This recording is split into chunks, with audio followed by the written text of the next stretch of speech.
নমস্কার। জ্ঞানামৃত মোটিভেশনাল চ্যানেলের পক্ষ থেকে আপনাদের সকল শ্রোতা বন্ধুদের জানাই সাদর আমন্ত্রণ। আজকেও আমি আপনাদের কাছে জগৎমাতা শ্রী শ্রী মা শারদার একটি ঘটনা নিয়ে চলে এসেছি। জগৎমাতা শ্রী শ্রী মা শারদা আমাদের সকলের মা, আমাদের পাতানো মা নন, আমাদের সত্যিকারের মা। মাই তো সন্তানের মনের সব না বলা কথা জানতে পারেন।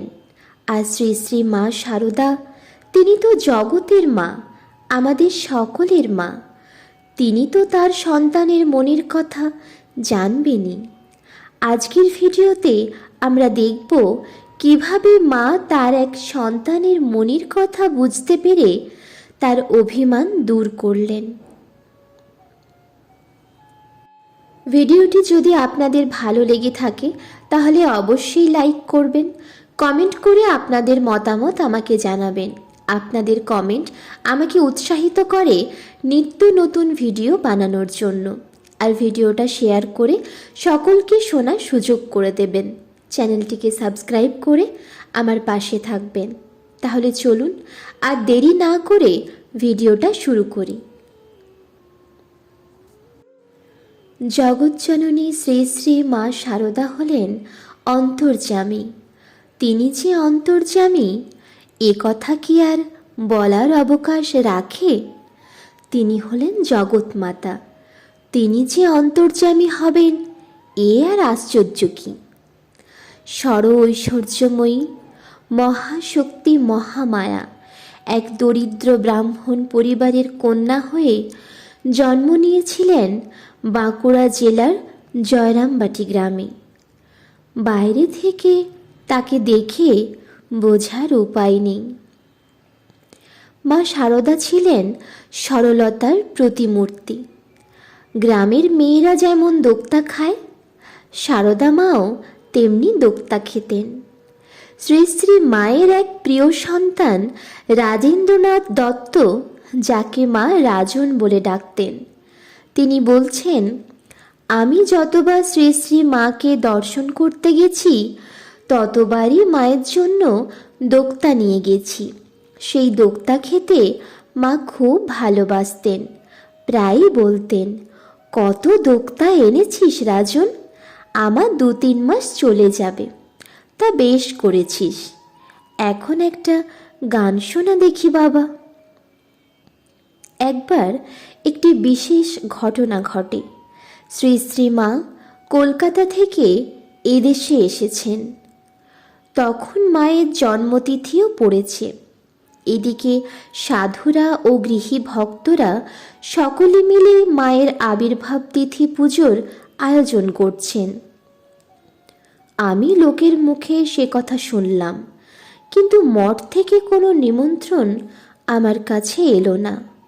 মা অন্যবারে লোক পাঠান, কিন্তু এবারে মাও লোক পাঠালেন না। মনে বড় অভিমান হলো। ভাবলাম, থাকগে, এবার আর মায়ের দর্শনের জন্য যাব না। অনেক বড় বড় ভক্ত পেয়ে আমার মতো সামান্য ভক্তকে মা হয়তো ভুলেই গেছেন। তখন পৌষ মাস, প্রচণ্ড শীত পড়েছে। সেদিন তাড়াতাড়ি খাওয়া দাওয়া করে শুয়ে পড়েছি। গভীর রাত। হঠাৎ স্বপ্নে দেখলাম মা যেন আমার সামনে দাঁড়িয়ে বলছেন, রাজন, তোর গান না শুনলে আমার যে তৃপ্তি হয় না রে। শুধুমাত্র এই কথাটুকু বলেই মা যেন কোথায় অন্তর্ধান হলেন। হঠাৎ ঘুম ভেঙে গেল। রাত তখন প্রায় 2টো। মায়ের ওপর আমার জমে থাকা সমস্ত অভিমান কোথায় যেন উধাও হয়ে গেল। মনে হলো মা যেন স্বয়ং এসেছিলেন আমাকে নিমন্ত্রণ করতে। আমাকে যেতেই হবে। মায়ের আবির্ভাব তিথিতে জয়রামবাটি গিয়ে মাকে প্রণাম করতে হবে, মাকে গান শোনাতে হবে। খুব ভোরে উঠে জয়রামবাটি যাওয়ার জন্য প্রস্তুত হচ্ছিলাম। বেলা একটু বাড়লে বাজারে গিয়ে মায়ের জন্য দোক্তা কিনে নিয়ে এলাম। তারপর জয়রামবাটির উদ্দেশ্যে রওনা হলাম। জয়রামবাটি পৌঁছতে পৌঁছতে প্রায় সন্ধ্যা হয়ে গেল। হাড় কাঁপানো ঠান্ডা, মাথায় টুপি, সর্বাঙ্গে শাল জড়িয়ে আমি যখন সন্ধেবেলায় মায়ের বাড়িতে হাজির হলাম, তখন আমাকে দেখে চেনার কোনো উপায় ছিল না যে আমি রাজেন দত্ত। মা পূর্ব দিকে মুখ করে একটি চৌকিতে বসে আছেন। আশেপাশে একদল ভক্ত মেয়ে পুরুষ মাকে ঘিরে রয়েছে। এবারে আর মঠে পৌঁছে মাকে প্রণাম করলাম না, এমনকি মায়ের সামনে গিয়েও দাঁড়ালাম না। মাথায় তখন এক দুর্বুদ্ধি এসেছিল, মাকে পরীক্ষা করার। শুধু তাই নয়, গত রাত্রে যে আমি স্বপ্নে দেখলাম মাকে, তাও আমার মনের বিকার কিনা তাও পরীক্ষা করব। আরও ভক্তদের সাথে আমি মায়ের পেছনে বেশ খানিকটা দূরে গিয়ে বসলাম। সেখান থেকেই শুনতে পেলাম একজন ভক্ত বলছেন, একটা গান হলে ভালোই হতো। একজন সাধু তখন বললেন, কে আর গাইবে, রাজেন দত্ত থাকলে গাইতো।